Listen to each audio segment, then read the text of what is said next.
গিয়ে যা দেখলেন তা দেখার মতো নয়। দেখে তাদের চোখ কপালে উঠে গেছে।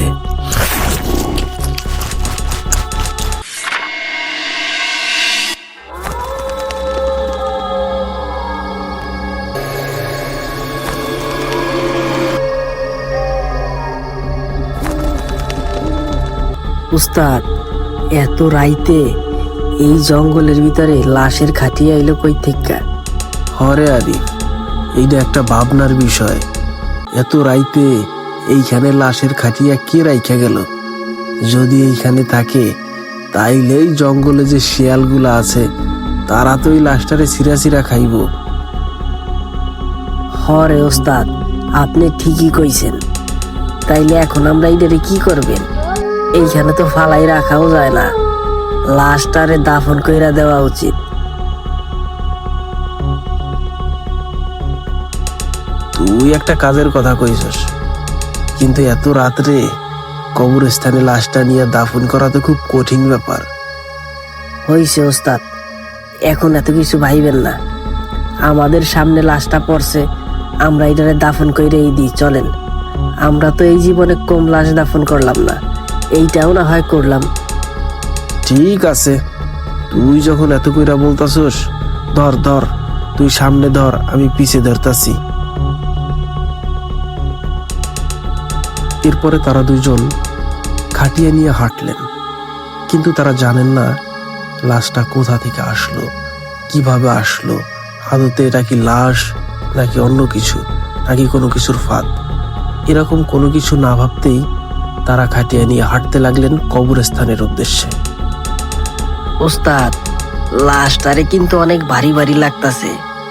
আমরা তো এই পর্যন্ত কম লাশ টানলাম না, কিন্তু এইটাতে এত ভারী ভারী লাগতাছে কেন?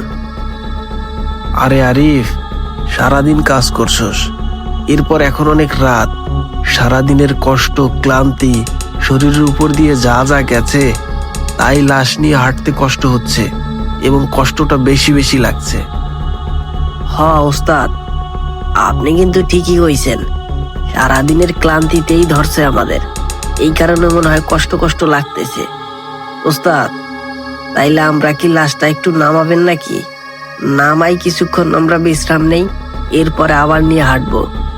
কথাটা খারাপ কস নাই। আচ্ছা ধর ধর, নামা।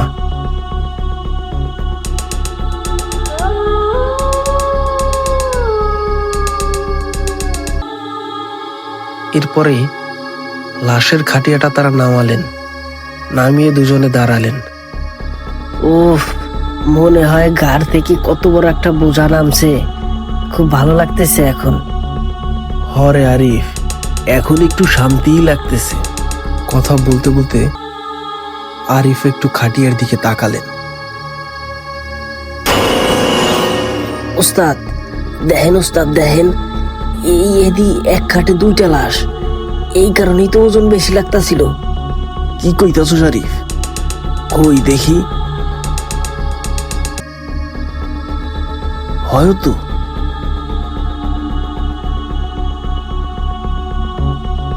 এইখানে দুইটা লাশ আইলো কিভাবে?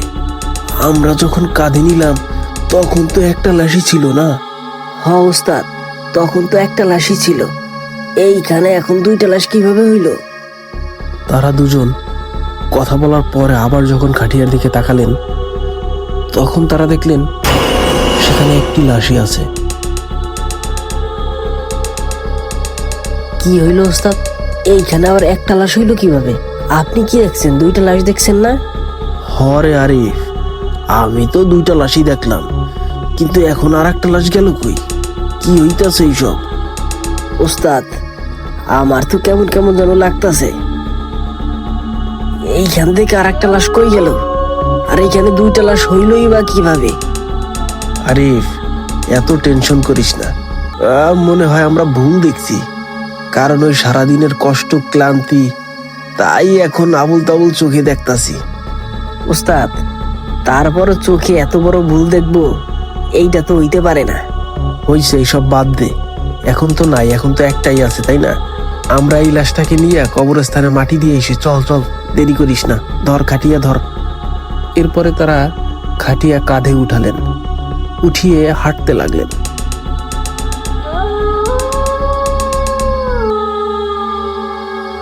ওস্তাদ, এই লাশটা কইতে আইলো? এই খাটটা কেই বা রাখলো? হঠাৎ কইরা আমরা কিছু না যাই না, না শুই না, এইভাবে লাশ নিয়ে কবরস্থানে যাইতাছি। যদি কিছু হয় তখন কি করব? হইছে, এখন আমরা খাটিয়া নিয়ে যাচ্ছি, এখন এত কথা ভাইবা লাভ আছে? চল চল, আগে যাই তো, এরপরে যা হয় হবে। ঠিক আছে, চলেন।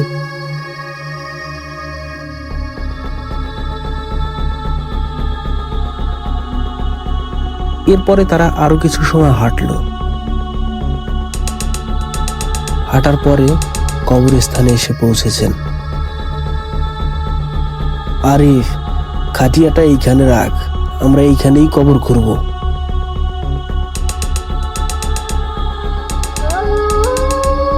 আর তুই যা, পাহারাদার যে রহিম চাচা আছে তার কাছ থেকে একটা কোদাল নিয়ে আয়, আর তা না হইলে তারেও সাথে কইরা নিয়ে আসিস।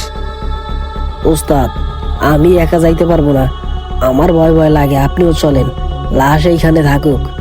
কি যে বলিস! আচ্ছা ঠিক আছে, চল। তবে লাশটা কি এইভাবে রেখে যাওয়া ঠিক হবে? আরে ওস্তাদ, কোনো সমস্যা হবে না, চলেন তো, আমার ভয় লাগে, আমি একা যাইতে পারবো না।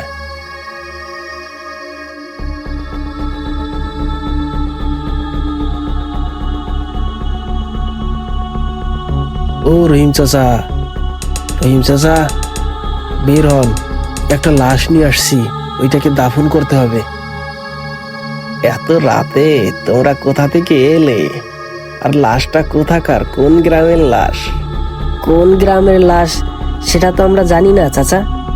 তোমরা এত রাতে লাশ নিয়ে আসছো, কোন গ্রামের তা জানো না? এটা কি করে হয় বলো? আরে চাচা, আপনি ভুল বুঝতেছেন, আমরা কাজ করে ফিরছিলাম, ফিরতে তো অনেক রাত হয়ে গেছে, তবে জঙ্গলের মাঝে দেখলাম একটা খাটিয়া পড়ে আছে, সেখানে একটি লাশ আছে। দেখে অনেক কিছু ভাবলাম, এরপরে ভাবলাম যে না, লাশটাকে মাটি দিয়ে আসি, তাই এইখানে নিয়ে আসছি। আপনি কোদালটা দেন। এত রাতে এসেছো, ওটা কি লাশ নাকি অন্য কিছু সেটা তো তোমরা বুঝোনি, তাই না? এত রাতেই বা এখানে লাশটা কে রেখে গেল, কিভাবে আসলো, এটা তোমরা একটু খুঁজে দেখবা না? চাচা, এত কথা বলার সময় নাই, আপনি আমাদের কোদালটা দিন তো। ঠিক আছে, কোদালটা দিচ্ছি। তবে বাবু, এরকম লাশ কিন্তু আশেপাশে অনেক দেখা যায়, এরপর এই কবরস্থানে আনার পর অনেক কিছুই ঘটে, তবে তোমরা সাবধান। কেন এরকম ঘটে মানে? আগেও কি এমন হয়েছে? হয়েছে বলেই তো তোমায় বলছি না বাবু। আচ্ছা ঠিক আছে চাচা, আমরা একটু সতর্ক থাকবো, তবে লাশটা তো ওই পাশে রেখে এসেছি, যাই যাই, তাড়াতাড়ি গিয়ে দেখি। তারা সেখানে দ্রুতই ফিরে গেলেন।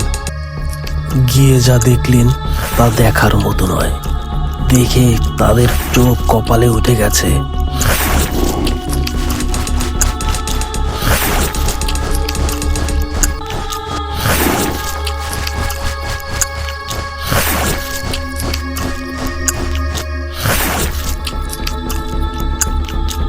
ওস্তাদ, এই যে আমাদের সামনে কি করতেছে? ওই যে বড় বড় ওই দুইটা কি? আর ও তো কিছু একটা খাইতেছে, আর লাশের খাটিয়াটাই বা কই গেল? হরে আরিফ, সেইটাই তো কথা, চাচাও তো ভুল বলে নাই। তাইলে এইখানে আমরা কি দেখতাছি? আর ওই সময় যে আমরা খাটের উপরে দুইটা লাশ দেখছিলাম, সেটাও তো সত্য দেখছিলাম। আসলে এরা আমাদের পুরাই ভ্রান্তির ভিতরে পালাইছে। আরিফ, এইখান থেকে পালাই তৈব। এর ভিতরে হঠাৎ করে খেয়াল করলো তাদের দেখে তাদের দিকে দৌড়ে এগোতে লাগলো। তারও প্রাণপণে ভয় ছুটতে লাগলো। আরিফ, দৌড়া দৌড়া, জোরে দৌড়া, আগে প্রাণ বাঁচাই তৈব, এইখানে আর থাকা যাইব না, দৌড়েই কবরস্থানের তা বাইরে যাই তৈব। ওস্তাদ, এখন তো দৌড়েই ওসাতে পারবো না, আমরা দৌড়েই চাচার কাছে যাই। ঠিকই কইছস, তাড়াতাড়ি দৌড়েই চল, আমরা চাচার কাছেই যাই। এরপরে তারা দৌড়ে সেই পাহারাদার চাচার কাছে গেলেন, আর সেই অদ্ভুত প্রাণী দুটি চাচার কাছে যাওয়ার আগেই বিলুপ্ত হয়ে গেল। চাচা, কই আপনি? চাচা, বাঁচান আমা করে। আমি জানতাম তোমরা দৌড়ে আমার কাছেই আসবা, তাই আমি হারিকেন নিয়ে বাইরে দাঁড়াই আছি। চাচা, আমরা যা বিভৎস দৃশ্য দেখলাম সেটা দেখার মতো নয়। দেখলাম সেই মৃত লাশটাকে কামড়ে কামড়ে খাচ্ছে। তারা আমাদের দিকে ছুটে এসেছিল, কিন্তু অদ্ভুত বিষয়, যে ঘাটি আমরা কাঁধে করে নিয়ে এসেছিলাম সেটাকে আমরা দেখিনি ওখানে।